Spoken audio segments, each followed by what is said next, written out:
کتنے بم برس گئے فلسطین پر، کیوں نہیں نکلتے؟ ایٹمی طاقتیں ہونے کے باوجود بھی لوگ تگڑا بیان بھی نہیں دیتے. کیوں نہیں دیتے؟ بزدل ہے. میدانوں میں ایٹمی بم سے نہیں لڑا جاتا، ایمان کی طاقت سے لڑا جاتا ہے. ترس نہیں آتا تمہیں ان بچوں پر؟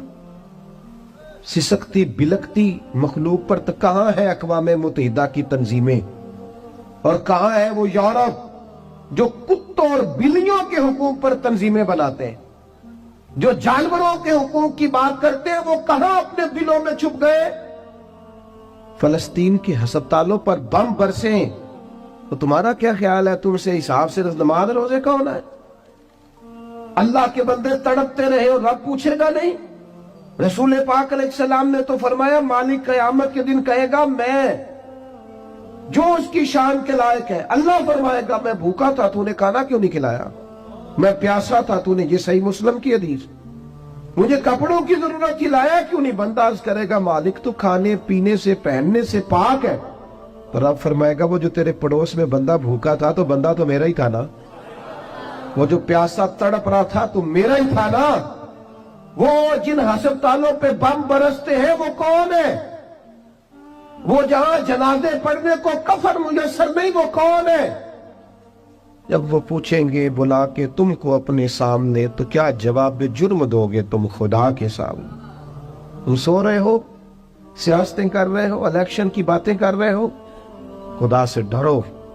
ایک بات بڑی ضروری ہے، وہ میں نے آپ سے ضرور کرنی ہے. ایک آیت ہے قرآن پاک کی سورت بقرہ پہلا سپارہ آیت نمبر 120. اللہ تعالیٰ نے ایک حد بیان کر دی. فرمایا وَلَن تَرْضَىٰ عَنْكَ الْيَهُودُ وَلَا النَّصَارَىٰ حَتَّىٰ تَتَّبِعَ مِلَّتَهُمْ. فرمایا یہ یہودی اور عیسائی تم سے ہرگز راضی نہیں ہوں گے. یہ قرآن ہے اور سادہ ترجمہ تفسیر کی بھی ضرورت نہیں. یہ معاہدے کر لیں، محبت کے وعدے کر لیں، یہ تم سے راضی نہیں ہوں گے.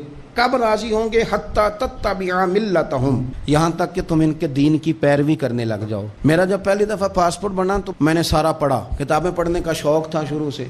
اس کے ہر صفحے پہ لکھا ہے کہ سوائے اسرائیل کے، یعنی آپ پوری دنیا میں یہ سبز ہلالی پاسپورٹ لے کے جا سکتے ہیں، خبردار اسرائیل آپ یہ پاسپورٹ لے کے نہیں جا سکتے. یعنی اتنی نفرت کسی ملک سے کہ اس پر لکھ کے چھاپ دیا ہر صفحے پر کہ یہ پاسپورٹ سوائے اسرائیل کے ہر ملک کے لیے کارآمد ہے. میرا سوال ہے عرب کے ان لیڈروں سے جنہوں نے اسرائیل کے ساتھ معاہدہ کیا، مجھے بتاؤ تمہیں فلسطین کی بیٹیاں بھول گئی نا ساری کی ساری؟ تمہیں وہ ماں بھول گئی نا جو مسجد اقصیٰ کے دروازے پہ کھڑی ہو کے چیخیں مارتی تھی اور کہتی تھی کوئی علی کو خبر کرو کہ میری بچیاں قید میں ہیں؟ وہ بھول گئی؟ تمہیں وہ بہن بھول گئی نا جس پر شراب کی بوتل انڈیڑتے تھے اسرائیل کے فوجی؟ وہ آپ کو ابھی بھی ویڈیو مل جائے گی. وہ انڈیلتے تھے شراب کی بوتل، اسے پکڑتے تھے، دست درازی کرتے تھے، اور وہ بیٹی کہتی تھی یا رحمت للعالم. بھول گیا تمہیں وہ سارا کچھ؟ تم نے ایک منٹ لگایا اور تم معاہدہ کس سے کروا رہے ہو؟ امریکہ کے صدر سے. اتنا ظلم کیا تم نے، اتنا قاتل کے ساتھ معاہدہ. کیا سمجھتے ہو فلسطین والوں کا کوئی والی وارث نہیں؟ سنو، میرے رسول کریم صلی اللہ علیہ وسلم نے فرمایا میرا کوئی مالدار امتی دنیا سے چلا جائے، پیسے جائیدادیں چھوڑ کے جائے تو اس کی اولاد میں بانٹ دینا، لیکن اگر اس کے ذمہ قرضہ ہو تو میرے پاس آ جانا، میں اپنے امتی کا قرض ادا کروں گا. جس کا کوئی وارث نہیں ہوتا مدینے والا اس کا وارث ہوتا ہے.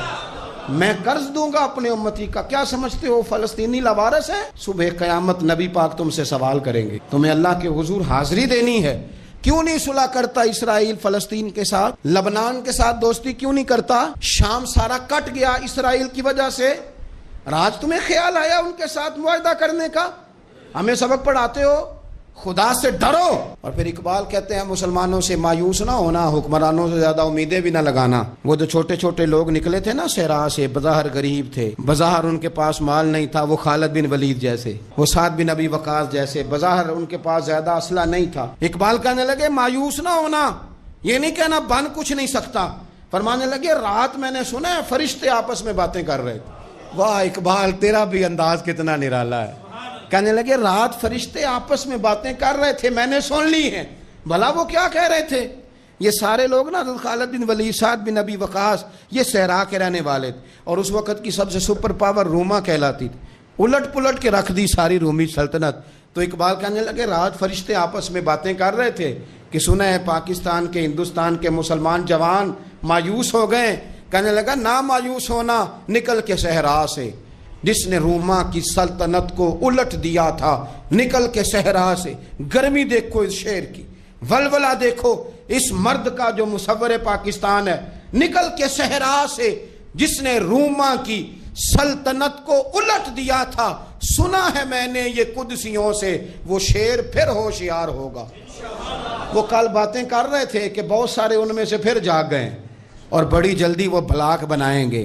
سنا ہے میں نے یہ قدسیوں سے کہ وہ شیر پھر ہوشیار ہوگا، وہ آئے گا میدان میں، نکلے گا اور انشاءاللہ یہی چراغ جلے گا تو روشنی ہوگی۔ قرآن مجید نے واضح کہہ دیا ہے کہ یہودی اور عیسائی تم سے راضی نہیں ہو سکتے حتی تتبع ملتہم، جب تک کہ تم ان کے دین کی پیروی نہ کرو۔ ان کو کسی طریقے سے معاذ اللہ عیسائی بنایا جائے۔ نبی پاک علیہ السلام کی جو محبت ہے نا، وہ انسان کے لیے زندگی کو آسان کر دیتی ہے۔ حضور سے پیار ہوتا ہے نا تو بندہ نفرت کرنی ویسے ہی چھوڑ دیتا ہے۔ حضور سے پیار کرتا ہے، ہرس ہوس لالچ ویسے ہی نکل جاتا ہے۔ جب حضور سے محبت ہو جاتی ہے، نماز پڑھنا، درگزر کرنا، درود شریف پڑھنا، قرآن پاک پڑھنا، دین کی خدمت کرنا، حتیٰ کہ جان دینا بھی آسان ہو جاتا ہے۔ نبی پاک علیہ السلام کی محبت انسان کو کبھی بھی پریشان نہیں ہونے دیتی، الجھنے نہیں دیتی، تازہ دم رکھتا ہے حضور کا پیار۔ شرط یہ ہے کہ محبت صحیح ہو، اصلی ہو، باطن میں ہو۔ یہ آپ کے ذہن کے اندر کبھی بھی کسی بدبو کو نہیں آنے دے گی، طبیعت کو تازہ دم رکھے گی، سکون میں رہے گی۔ لیکن نبی پاک علیہ السلام کی محبت کے کچھ تقاضے ہیں، ان تقاضوں کو سمجھنا پڑے گا۔ بالخصوص امت اس وقت جس جگہ پہ کھڑی ہے، آپ دیکھیں کہ اتنی بربریت اور اس جیتے جاگتے دیکھتے ماحول میں کہ جس میں ہر چیز کیمرے کی آنکھ دیکھ رہی ہے، اس میں اس قدر زیادہ اسرائیل کی جارحیت، اس کے جواب میں دو تین تازیانے ہیں یوں سمجھنے والے۔ ایک ہے کہ میں کوئی جذباتی بات کروں گا، آپ اس کی تائید کر دیں گے۔ ایک ہے کہ پہلوؤں پر غور کرنے کا وقت ہے کہ اتنے کٹھن ماحول میں بھی اگر مسلم امہ کے لیڈر بیدار نہیں ہو رہے تو آپ کو پس منظر سمجھنا پڑے گا کہ ہم نے نبی پاک کی محبت کے تقاضوں کو نہیں سمجھا۔ حضور سے محبت ہے نا تو پھر نبی پاک کو تو سادہ طرز زندگی پسند ہے، حضور کو تو پسند نہیں ہے۔ اللہ کے محبوب نے تو دعا مانگ کے فقیری لی اللہ تعالیٰ سے۔ آپ کو پتہ ہے جب بندہ بہت زیادہ آسانیوں میں چلا جاتا ہے، بہت زیادہ اس کے پاس سہولیات ہو جاتی ہے، اس کا مرنے کو دل نہیں کرتا۔ خود نبی پاک علیہ السلام نے فرمایا قیامت کے قریب کافر تم پر جھپٹیں گے جس طرح بھوکے لوگ کھانے پر جھپٹتے ہیں۔ حضور کیوں، ہم تھوڑے ہوں گے؟ فرمایا نہیں، تمہیں دنیا سے محبت ہو جائے گی اور موت تمہیں بری لگے گی۔ اتنے بڑے بڑے بنگلے، عالی شان محلات، کس کا چھوڑ کے مرنے کو جی چاہتا ہے معاذ اللہ۔ نبی پاک کی محبت کا تقاضا سمجھو، ایسا نہیں کہ وہاں دولت آئی نہیں۔ حضور تو فرماتے ہیں کہ اللہ نے خزانوں کی کنجیاں میرے ہاتھ میں رکھ دی ہیں، لیکن میں نے عرض کیا مالک ایک وقت روٹی دینا اور ایک وقت کا فاقہ دینا۔ کنجیاں خزانوں کی اللہ نے دی۔ جب تک آپ اپنا طرز زندگی، یہ جو بہت دنیا کا پیار ہے نا، بہت زیادہ مرنے کی ہرس، یہ بہت زیادہ جینے کی ہرس تو اللہ تعالیٰ نے قرآن پاک میں یہودیوں کا طریقہ بیان کیا کہ وہ کبھی مرنے کی تمنا نہیں کریں کیونکہ جینے کی ہرس رکھتے ہیں۔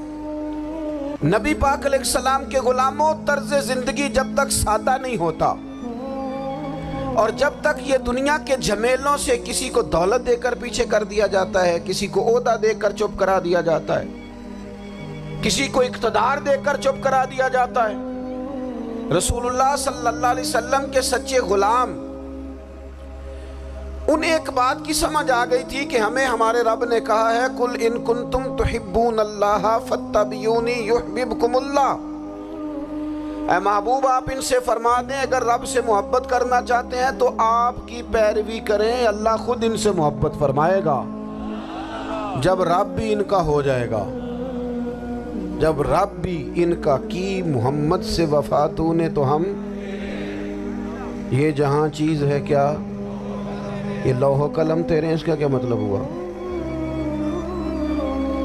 لوح و قلم، قلم لکھتی ہے نا تقدیریں، مقدر فیصلے، تو لوح و قلم تیرے ہیں، اس کا مطلب یہ ہے کہ پھر رب کریم تیرے اوپر فضل کرے گا، اور وہ جن فیصلوں کی امت کو دیانت سے چاہت ہے اللہ اپنے فضل سے وہ فیصلے فرمائے گا۔ جب تک زندگی حضور کی غلامی کی طرف نہیں جاتی وہ اللہ تعالیٰ کی تائید نہیں پاتی۔ حضرت عبداللہ ابن حذافہ رضی اللہ تعالیٰ عنہ کو رومیوں نے قید کر لیا تھا، اور جب رومی آپ کو قید کر رہے تھے، پکڑ رہے تھے، جنگ میں کچھ موڑ ایسا آ گیا کہ بظاہر مسلمانوں کے قدم پیچھے ہٹ رہے تھے، تو 1000 آدمی نے 100 آدمی نے مل کے آپ کے گرد گھیرا ڈالا اور بڑی مشکل سے آپ کو گرفتار کیا۔ جب بادشاہ کے سامنے لے گئے نا تو بادشاہ سے اس کا سپہ سالار کہنے لگا کہ بندہ ضائع کرنے والا نہیں، یہ بات سمجھیں آپ، ہماری طبیعت کے مطابق جو بندہ پورا نہیں اترتا ہم ضائع کر دیتے ہیں۔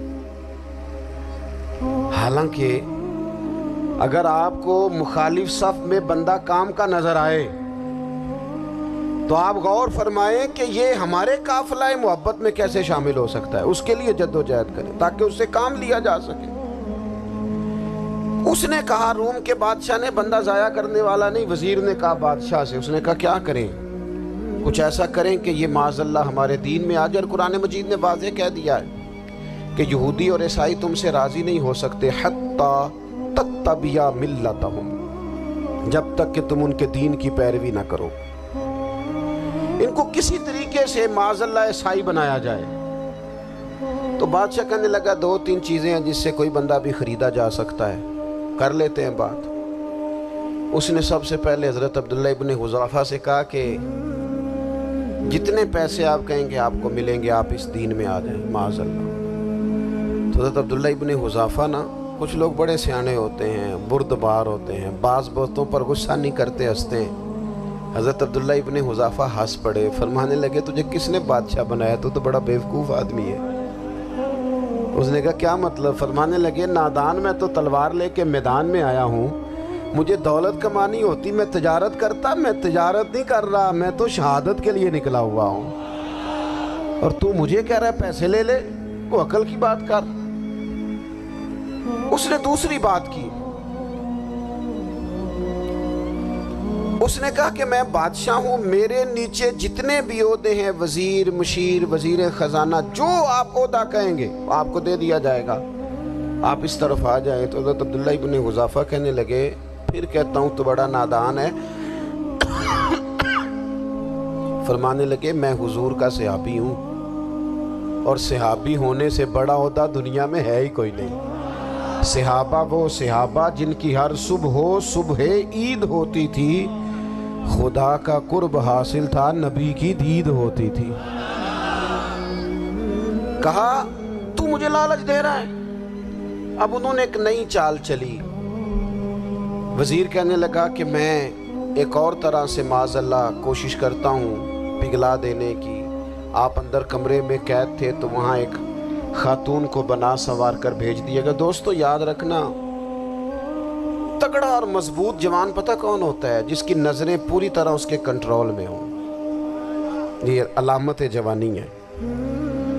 جس آدمی کا پوری طرح، 2 لوگ دنیا میں کبھی کوئی کارنامہ سر انجام نہیں دے سکتے، ایک جو حرام کھاتا ہو، ایک جس کی نظر ناپاک ہو۔ محمد بن قاسم جب یہاں آئے تھے نا تو ایک دن بڑے پریشان تھے، تو ایک بزرگ کہنے لگے آپ کیوں پریشان ہیں؟ کہنے لگے راجہ دہر سے مقابلہ ہے، اور ہماری فوج تو سندھ کے رستے بھی نہیں جانتی، زبان بھی نہیں جانتی، لڑیں گے کیسے؟ 2-4 دن کے بعد ان بزرگوں کی دوبارہ محمد بن قاسم سے ملاقات ہوئی تو بڑے خوش تھے۔ کہا اب آپ کیوں خوش ہیں؟ کہنے لگے وہ میرا مقابلہ نہیں کر سکتا، میں نے تحقیق کر لی ہے۔ کہا کیوں؟ کہنے لگے نظر کا گندہ ہے، اور جو نظر کے گندے ہوتے ہیں وہ میدانوں میں ٹھہرا نہیں کرتے۔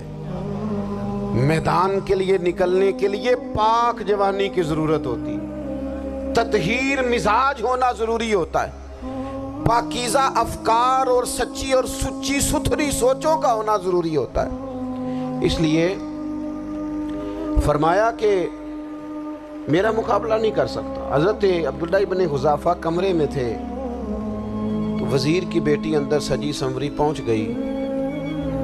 جیسے ہی آپ نے اس کفر کی چال کو دیکھا تو تیمم کر کے نفل شروع کیے۔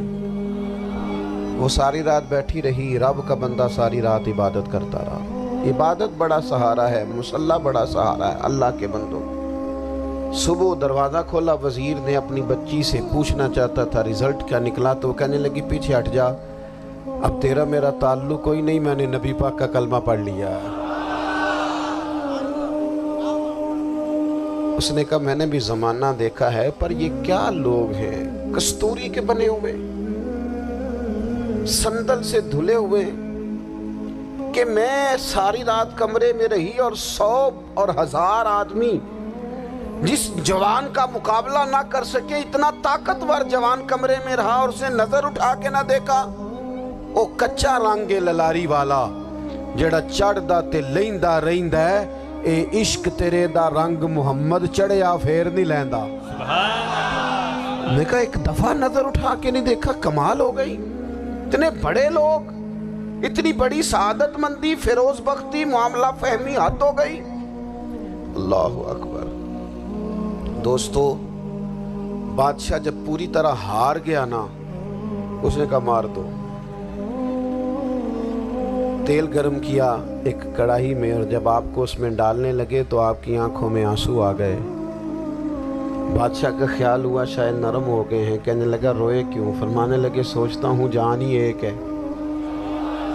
کتنا مزہ ہے اس کی راہ میں جان دینے کا، کتنی لذت ہے اس کے نام پر مرنے میں، کتنا لطف ہے۔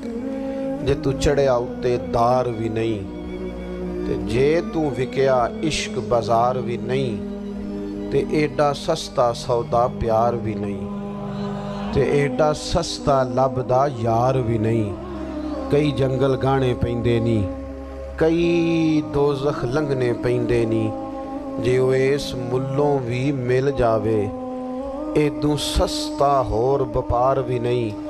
تے کچھ سمجھ نہ آوے لوکاں نوں وہ کادے نال شہید کرے، ڈٹھی یار دے ہاتھ تلوار بھی نہیں، پر او دا خالی جاندہ وار بھی نہیں۔ کہنے لگے ایک جان ہے نا، تو دل کرتا ہے ہزاروں ہوتی تو ایک ایک کر کے محبوب کے نام پہ قربان کرتا، جب میرے پاس ہے ہی ایک، کروں کیا؟ حضرت عبداللہ ابن حذافہ رضی اللہ تعالیٰ عنہ جب روئے اور بادشاہ نے یہ بات سنی تو بادشاہ اٹھ کے کھڑا ہو گیا، سارے وزیروں مشیروں کو کہنے لگا تم نے کہا تھا نا بندہ ضائع کرنے والا نہیں، یہ بھی ضائع کرنے والا نہیں۔ کہنے لگا میرا ماتھا چومو، تم جیسے لوگوں کو قتل نہیں کرنا چاہیے، آزاد کرنا چاہیے۔ عزیز، اپنی زندگی سے نا یہ بہت زیادہ ہرس، ہوس، طمع، اور یہ کسی بات کی بھی ہو، ہرس صرف پیسوں کی نہیں ہوتی، شہرت کی بھی ہوتی ہے،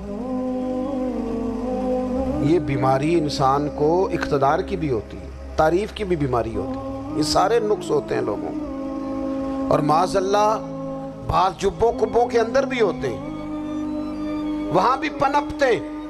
اپنی زندگی جب تک اس سادگی میں نہیں لاؤ گے جو رسول پاک نے عطا فرمائی، جب لوگ آسانیوں میں پوری طرح الجھ گئے تو پھر وہ دور ہوئے اور کفر چڑھ گیا۔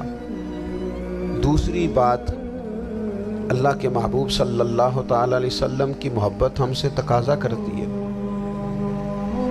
کہ ہم اس مشن کے لیے کام کریں جس مشن کے لیے رسول پاک نے کام فرمایا ہے۔ ہم سارے کام بڑی مضبوطی سے، سوچ سمجھ کے، تدبر سے، حکمت سے، تقاضوں کو مد نظر رکھتے ہوئے کرتے ہیں سارے کام۔ دین کے کام میں ہمارا مزاج نہیں ہوتا، او ہو جائے گا جی، آپ بسم اللہ پڑھیں جی، شروع کریں جی۔ آپ تقاضوں کو سمجھیں، چیزوں کو دبائیں نہیں، چیزوں پر غور کریں۔ کسی کے ذہن کی سطح پر سوال ابھرتا ہے، اس کا تسلی بخش جواب دیں۔ اپنی زندگی میں دین کے کام کے لیے اپنے آپ کو وقف کریں. اور دین کے کام کے بہت سارے پہلو ہیں. ہزاروں لوگوں کو قرآن پاک ٹھیک پڑھنا نہیں آتا. ہزارہا لوگ ہیں جو قرآن مجید کے مطالب سے آگاہ نہیں ہیں. دین کی بنیادی ضروریات سے لوگ نابلد ہیں. میں آپ کو کس طرح یہ بات سمجھاؤں کہ ہزاروں کی تعداد میں طلاقیں اس لیے ہوتی ہیں کہ مردوں کو طلاق کے مسئلے نہیں آتے.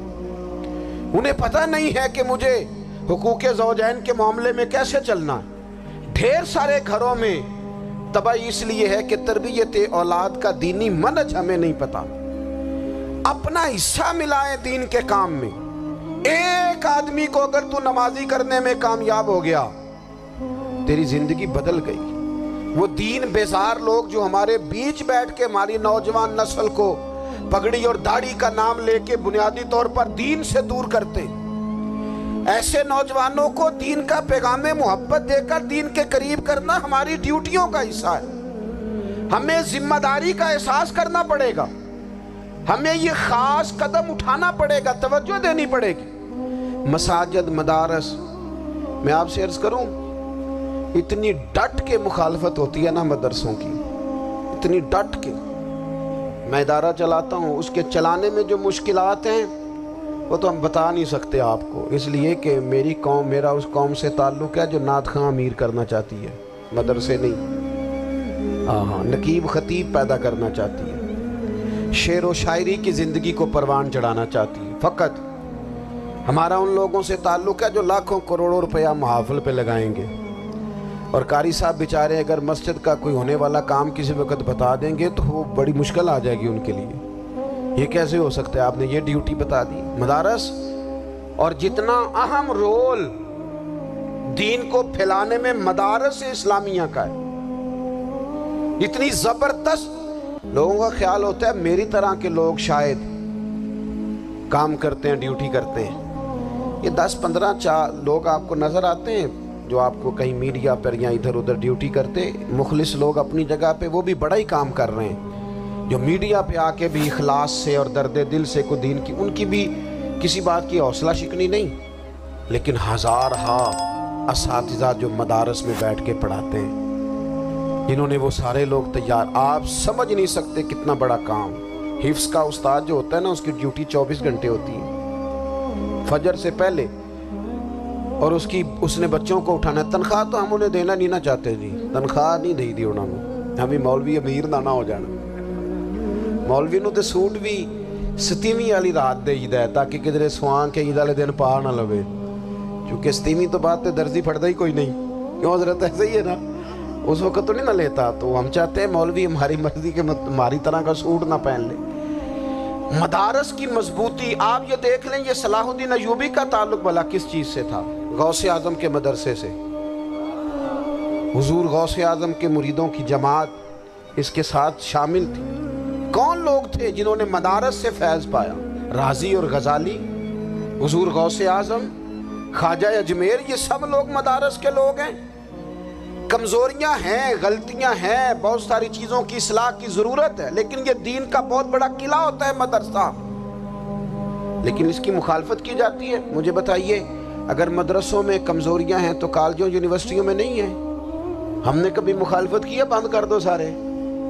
لیکن لوگوں کا جب خیال آتا ہے, جب ہمارے ایک سابقہ وزیر صاحب تھے سر راہ, کسی دعوت میں میری ان سے ملاقات ہو گئی تو انہوں نے کہا مدرسوں کا کردار کیا ہے آج کے ماحول میں. میں نے انہیں کہا کہ مختلف کورسز آپ کراتے ہیں نا, تو اس کے لیے پھر مختلف ویکینسیز ہوتی ہیں جہاں بچوں کو مدرسے کا کورس کرایا جاتا ہے تو استاد بننا ہوتا ہے, اس نے خطیب بننا ہوتا ہے, مسجد کی ڈیوٹی کرنی ہوتی ہے. میں نے کہا آپ بالکل کوئی حکومت سرپرستی نہیں کرتی, لیکن اللہ کا فضل ہے. کبھی آپ نے کوئی مسجد سنی ہے جس میں جمعے والے دن مولوی نہ ملا ہو جمعہ پڑھانے کے لیے؟ کبھی آپ کو رمضان میں ایسی مسجد ملی ہے جس میں قرآن مجید سنانے کے لیے حافظ نہ ملا ہو؟ یہ ہو سکتا ہے کسی حافظ کو مسجد نہ ملے. تو مدارس کے ذمے جو کام تھا مدارس نے جم کے کیا ہے اور ڈٹ کے کیا اللہ کے فضل سے. اور مدارس کے لوگوں کو بھی کمزور نہیں پڑنا چاہیے, کبھی کسی وزیر مشیر مالدار کے روب میں نہیں آنا چاہیے, قطعاً نہیں. کیوں کہ یہ وہ عظیم لوگ ہیں رسول اللہ صلی اللہ علیہ وسلم کے دین کے غلام کہ ابھی ایک لفظ نہیں پڑھا ہوتا الف با تا سا، پہلے دن گھر سے نکلتے ہیں تو حضور فرماتے ہیں اللہ کے فرشتے ان کے پیروں کے نیچے پر بچھا بھی دیتے ہیں، پہلے دن اتنا بڑا اعزاز ملتا ہے۔ تو حضور کی محبت کا تقاضا ہے دین کا کوئی کام کیا جائے۔ ایک خاتون مسجد نبوی شریف میں جھاڑو دیتی تھی پر کوئی کام تو کرتی تھی نا، اور کس مسجد میں؟ جہاں 70,000 فرشتے صبح آتے ہیں 70 شام آتے ہیں، اس مسجد میں وہ خاتون جھاڑو دیتی تھی۔ بخاری ہے، جب ان کا انتقال ہو گیا صحابہ نے سوچا کہ حضور کو تکلیف ہوگی، بغیر بتائے جنازہ پڑھ دیا۔ حضور صبح تشریف لائے، تازی قبر دیکھی، اور محبوب وہ ہیں جو فرش پہ کھڑے ہو کے عرش کی خبریں دیتے ہیں۔ نبی پاک علیہ الصلوۃ والسلام نے فرمایا کہ مجھے اطلاع کیوں نہیں دی اس کے انتقال کی؟ یہ کرم دیکھو، کوئی ڈیوٹی تو کرتی تھی نا یار، پر خلوص سے، پر پیار سے، پر اللہ کو راضی کر دے گا، پر درد دل سے۔ اور دین کی ڈیوٹیاں کرنے والے دوستو سنو، حضور صبح آئے، قبر کو دیکھ کر فرمایا مجھے کیوں نہیں بتایا؟ یا رسول اللہ آپ کو تکلیف دینا مناسب نہ جانا؟ تو قبر پہ کھڑے ہو کے حضور نے فرمایا صف بناؤ میں دوبارہ جنازہ پڑھاؤں گا، صف بناؤ میں دوبارہ جنازہ پڑھاؤں گا۔ کوئی ڈیوٹی تو۔ تیسرا تقاضا حضور کی محبت کا، سمجھو میں بس بڑی جلدی بات سمیٹنے لگا ہوں، حضور کی امت سے پیار کرو، یہ نبی پاک کی محبت کا تقاضا ہے۔ حضور اس بندے سے بڑے راضی ہوتے ہیں جو حضور کی امت سے پیار کرتا ہے۔ آپ کو پتہ ہے حضرت جبریل امین علیہ السلام نے معراج کی رات حضور علیہ الصلوۃ والسلام سے عرض کی تھی کہ اللہ کی بارگاہ میں عرض کیجئے گا میری بھی ڈیوٹی لگ جائے آپ کی امت کے ساتھ محبت کرنے پر۔ تو یہ کیوں کہا تھا انہوں نے؟ علماء نے لکھا اس لیے کہا تھا کہ حضرت جبریل بھی جانتے ہیں کہ حضور کی امت سے محبت کی بات کی جائے نا تو نبی پاک راضی ہوتے ہیں۔ امت سے پیار کرو گے نا، امت سے۔ ایک صرف بات کا خیال رکھنا، عقیدہ برا ہو تو بات دوسری ہے، ورنہ میرے محبوب کی امت کا ایک ایک شخص جو مدینے والے کا کلمہ پڑھتا ہے، جو حضور کا غلام ہے، اس کے بارے میں اپنے دل میں گنجائش رکھنا، پیار رکھنا، وارفتگی رکھنا۔ او دوستو، یہاں لوگ کس طرح گروہوں کو، جماعتوں کو سپورٹ کرتے ہیں۔ نبی پاک نے اس امت کی کثرت پر فخر بیان کیا، اور حضور فرمانے لگے 120 صفحے جنتیوں کی ہوں گی، قیامت میں 80 صفحے صرف میری امت کی ہوں گی، میں کثرت امت پر فخر کروں گا۔ ان لوگوں سے پیار کرنا ہے، ان کے دکھ درد کو سمجھنا ہے۔ پتہ ہے آج کیا ہوتا ہے؟ آج ہمیں نا مختلف چھوٹے چھوٹے ملکوں میں بانٹ دیا گیا، تو ہم کسی دوسرے مسلمان بھائی کا درد نہیں محسوس کرتے، ہم گھروں میں نہیں محسوس کرتے۔ پڑوسی پر ظلم ہو رہا ہو تو ہم کہنے پتر ساڈا نہیں مسئلہ، یہ دا مسئلہ ہے، تینوں کی لگے۔ حالانکہ پڑوسی کی آگ اس لیے بھی کسی وقت بجھا دینی چاہیے کہ پڑوسی کی نہ بجھائی جائے تو اپنا گھر بھی زاد میں آ جاتا۔ آج امت مسلمہ سے ہمیں بس لگا دیا گیا اپنے حصے کی روٹی کماؤ، اپنے حصے کی کوٹھی بناؤ، اپنے حصے کی گاڑی خریدو، اپنے حصے کا کام کرو۔ امت کا درد، امت کی بات، وحدت امت کا تصور، امت کا دوبارہ سے وہ شان ارسل رسولہ بالہدی ودین الحق لیظہرہ علی الدین کلہ، وہ تصور کب ہوگا؟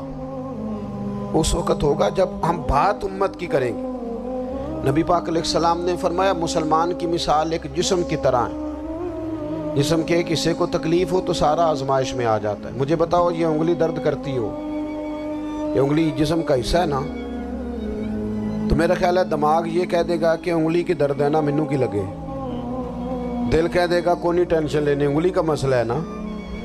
ایسا نہیں ہوتا، بلکہ جب انگلی میں درد ہوتی ہے تو دماغ منصوبہ بندی کرتا ہے کہ اس کا علاج کیسے ہو سکتا ہے، دل پریشان ہوتا ہے، پیر چل کے جاتے ہیں، ہاتھ وہ دوائی وصول کرتے ہیں، دانت اسے چبا کر، حلق اسے نگل کر، معدہ اسے ذخیرہ کر کے جسم میں پھیلاتا ہے، پھر جا کے انگلی شفا پذیر ہوتی ہے۔